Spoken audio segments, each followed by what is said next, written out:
All right, folks, once again, I am Tom Downey. That is Jimmy Crowther. Let's take a look here at the most overpaid players in the NBA. Feel free to send all of your hate to me on Twitter at WhatGoingDowney.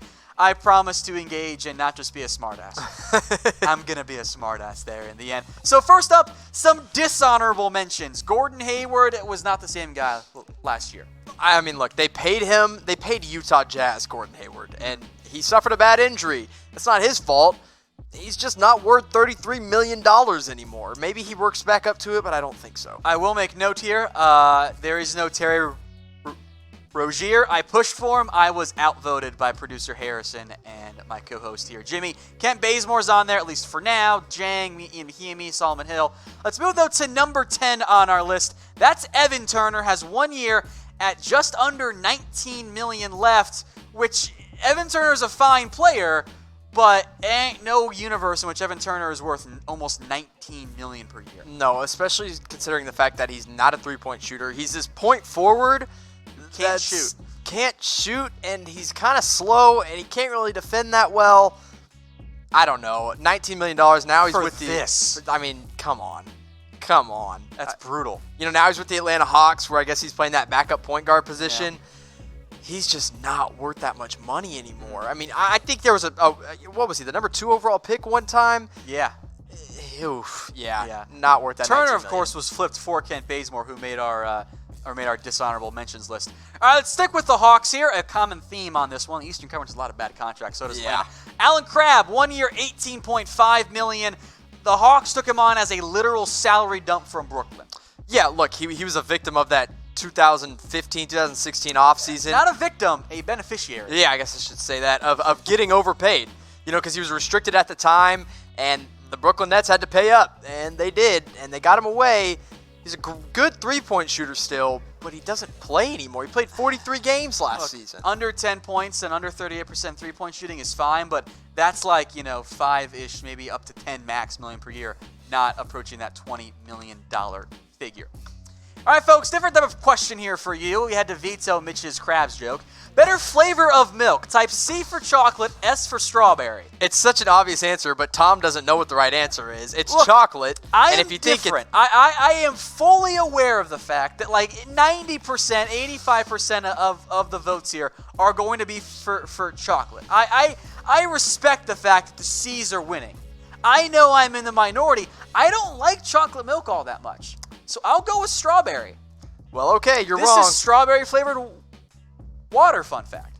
Okay. Energy pack. Well, I like strawberry more than chocolate. I know, I'm weird. I know. Schoolboy agrees with you. He's typed strawberry. I think he's the only one typing S right now, and he's just typing it over and over again. PoneStar248 says, don't be gross, Tom.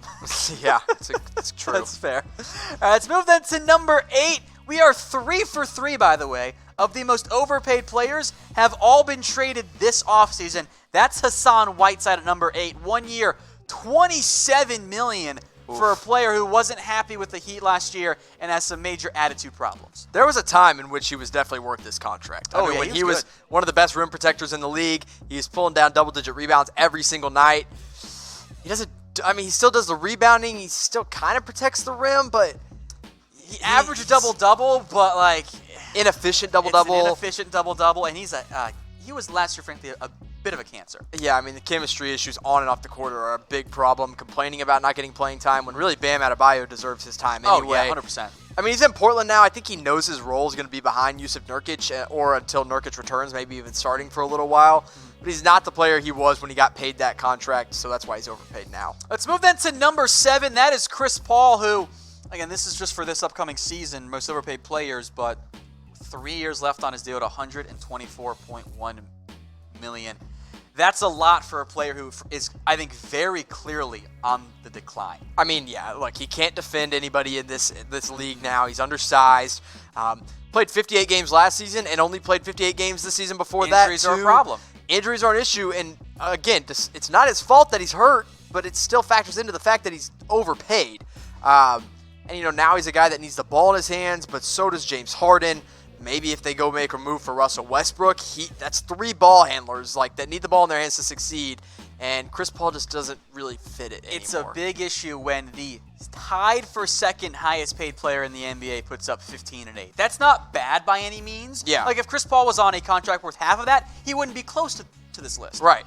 But only Steph Curry makes more money per year than Chris Paul does. Russell Westbrook is tied at that figure there. So what will Houston do with CP3? Type T for trade, K for keep. I think for this upcoming year, he's a keeper. I think they keep him because they have to, not because they want to. They're going to try to trade him. They're going to look everywhere to dump his salary. I just don't think they're going to be able to get it done. All right, let us know what you guys think there. Wow, terrible there. Type T for trade, K for keep. The K's, I think, have it here in the chat. As I think you're right. Let's move then to number 6, Bismack Biyombo. 1 year, $17 million, and he makes like no impact on this for the Hornets. 4.4 points per game. That's literally it. He got overpaid because he had a great run with the Toronto Raptors. Like he looked like one of the best centers in the league, a high energy guy off the bench, and he hasn't been that since then. You know, he got drafted, I believe, by the Hornets, and then went to Toronto, and then went back to the Hornets. They hoped he could be what they drafted him for. He hasn't been at all. You are paying $17 million for this. That's it. And 53 games. That's terrible. 53 total games he actually played in. Like, he doesn't play. He's either hurt or they just don't play him. So $17 million is absolutely ridiculous. There is no justification for the money that Bismack Biyombo is getting at this point in his career. For reference, he is among the top 15 highest paid centers in the NBA. He makes more than Clint Capella does. Ooh, who else is on that list below him? That's Valanciunas makes less, although that's because he signed a pretty cheap deal Yusuf there. Nurkic, Dedmon, Brook Lopez, DeAndre Jordan, and then, of course, all the young players. Right. Zubac, 8 and all those types of players there. So that's a lot of money to pay for not even a good backup center. Not even. That's insane. Number 5, Andrew Wiggins, a 4-year, $122 million deal. Was paid on the potential, has not reached it yet. No, I mean, nowhere close. He was paid, and like the from what I heard, the front office was like, hey, Wiggins, if you promise to work really, really hard, we're going to go ahead and give you this huge contract and so that you can live up to your potential. And he's like, yeah, just give me 5 years, $100 million. I'll make it happen. He hasn't. 8th among small forwards. He's making about 27.5 this upcoming season. That's ahead of guys like Bojan Bogdanovic just got paid. Right. Yeah, look. It's rough. He's not what he's supposed to be. I mean, look, his numbers look great. Like on paper, 18 points per game. Oh, that's great, but it's not efficient. None of it's efficient, and he doesn't play defense. Exactly. He's lazy, and his body, like, he can't play. He just can't play defense against bigger guys because he's so skinny. Everyone says trade Wiggins in the comments. I mean, if they can dump him, that'd be great. I think a change of scenery would do him well. I do think if he went somewhere else, he could be a really productive player. Yep. Move then to number 4, another small forward who makes more than Andrew, or makes less than Wiggins, just barely here. That is Otto Porter. He's not a bad player, and my initial thought when I saw this, I'm like, I think Otto Porter's too high on this list. And then we went and looked at the numbers more in depth there. He does shoot well from 3, but you're gonna pay $27+ million for 14 points per game? Yeah, I mean, it's rough. Look, and they traded for him. Obviously, the Chicago Bulls did, and now I think they're kind of stuck with him. I still think he could probably start on a lot of teams. I do think he's a starting caliber player. That's not the question here. The question is he worth his contract? And the answer is absolutely not. It's not who's the better player. It's who's getting paid too much, you know? And that's Otto Porter's problem. He's getting paid more to be a 13.9 point per game scorer. It's not worth it. There's a debate raging right now in the comments section that says Porter or Andrew, who would you rather have on your team?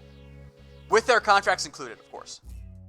I think oh man, because Porter only has 2 years left. That's a factor. But I think Wiggins' potential, if he traded teams. What if it's just for 1 season? Wiggins. I'd take Wiggins. Okay. I think he can still be. I still believe in his potential. All right, folks, make sure you are subscribed here. Get us to 130K. As look at these votes here flowing in.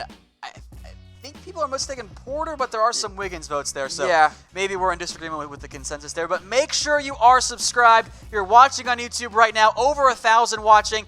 I know not everyone watching is subscribed, so hit us up with that subscription button. We'd appreciate that there. Get us to that 130K mark. Number 3, though, pains me dearly because I love John Wall. But here's the reality. Oh, man. 73 games the past 2 seasons, tore his Achilles for a player that heavily relies on athleticism, probably going to miss all this upcoming season, and now he's on a 4-year, $171 million deal. I don't know if you saw a picture, but there's a picture the Wizards recently posted, and it was of him working out, and he's gotten like pretty jacked. Like he's putting on muscle. But if you're a guy that is reliant on explosiveness and you just tore your Achilles, you don't want to put on muscle. Like that's not the last thing you want to do. You want to continue to stay, trim, and that's not what he's doing. So he's probably out for this whole next season. If it wasn't for the injury, John Wall isn't close to this list. Nowhere near it, because he's a great player. I mean, one of the best point guards in the league if he's healthy. But coming back from an Achilles injury almost never brings you back to what you were, and you're paying him for the next 4 years. And now you've got him counting $38 million when he's probably not going to play this year. At least. That's rough. I mean, he could be out even longer. That's rough. That is top 4 money for point guards there, and who knows what he's going to look like coming off that Achilles injury. All right, folks, we got a giveaway for you from our friends over at MyBookie, chatsports.com/NBA now. Use that promo code ChatNBA for a 100% deposit bonus. You put down $50, they're going to give you $50 for free. And after you sign up and deposit, place that first bet. Email promo@chatsports.com. We'll get you hooked up with an NBA jersey. It's a great deal right there, Jimmy. Oh, yeah, it's an incredible deal. I mean, just give me the jersey and I'd be happy. I don't even need the money. Yeah, so again, $50 with MyBookie. They'll give you $50 for free to bet with, and an NBA jersey, legit, not one of those knockoff ones, a legit NBA jersey. Just email promo@chatsports.com. Move then to number 2. I think a very clear number 2, by the way. Nick Batum, 2 years, $52.7 million. Was once a pretty good player, now just wildly overpaid. I think these top 2 and then everybody else is a huge drop-off. I agree. I mean, John Wall is pretty close because of the injury, but based on play and contract, these top 2 are pretty obvious. Nick Batum is just... I mean, there was one time where he was never worth this contract. In all honesty, I don't think... He was close-ish to it. He was close to it, but he's always... I mean, he's been overpaid since he got this deal, and you can see why with the numbers. I mean, it's not good. He makes more than Victor Oladipo makes, than Gary Harris makes, than J.J. Redick makes. There are all kinds of guards and wings there that make less than Nick Batum's $25.5 you're paying him this year for less than 10 points a game. It's bad. And it's not like he's a great defender to make up for it either, you know? No, and he's still got That's 2 brutal. years left, so you're still paying him for like this year and next year if you can't figure out a way to dump him. I think he has a player option on that second year, and obviously he's going to pick it up because he's not going to make anywhere close to that money here in a couple of years. And so Hornets have several players on this list here. So who is the worst governor in the NBA? Because Jordan is giving out some pretty bad deals. It looks like Michael Jordan right now, but I don't know if it's not him. But if we're basing it off of this list, James Dolan. It's James Dolan. Pretty obvious. Quit right now, Dolan. Sell the team. Sell the team. Make the Knicks average again. Fire Dolan. Sell the team. Yeah, let us know in the comment section there. I see Dolan. People putting in LeBron, which is pretty funny. New York Knicks, that's James Dolan's burner account, says me. Absolutely right. The correct answer there is James Dolan. Number 1, though, the worst contract for this season, by far, at least until he gets bought out. Chandler Parsons, 1 year, $25 million.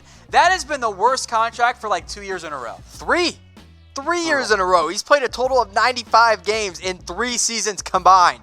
Like, that's horrible. Guys, remember, there's 82 games in an NBA season. So that's just math. That's just math. That's all it is right there. Quick math. But, dude, Parsons can't stay healthy. His knees are the biggest issue. There was one time where he was a really good player. There was at one point where he was, could be a small forward. He can handle the ball. He was a power forward at the same time at 6'10", and then knee issues kicked in, and everything fell apart for Chandler Parsons. He is the 45th highest player in the NBA this year, which in theory, and of course rookie contracts kind of skew this, but that means he should be one of the second best player on a team, or at least the third best. I mean, a top 50 guy in the NBA. He doesn't play. Never. He's never on the court. When he does play, he's not even that great there. John says the best 3 times the worst contract of the year. It's a no-brainer here. Parsons is the worst contract. The Hawks have 3 of our top 10. Yeah. Parsons, Turner, and Crabbe. The good news is they traded for all of them because they're in asset acquisition mode, which is smart. Yeah, absolutely. I mean, this is what Brooklyn did, and it obviously worked for Brooklyn. They got back to the playoffs pretty quickly after all that stuff. So that's what Atlanta's going for, and Chandler Parsons isn't going to be there next season. I don't imagine he will be. But Turner and Crabbe actually will probably stick around on the roster. So we had Parsons number 1. We want to hear from you guys, too. Who is the most overpaid player in the NBA? Let us know in the comment sections. I think Parsons, though, wins it just clearly. He absolutely should be. Who would you say has been the most overpaid this offseason? Terry Rozier. Pretty Who easily. I wanted on this list, We but I couldn't do it. almost had him on this list, and we had to leave him off. The Brennanator says Wall, but there are Parsons and some Chris Paul votes coming in. Someone says Dario Saric, which I firmly Is he on a disagree rookie with. contract? He's on a very cheap contract there. But let us know what you guys think in the comments section.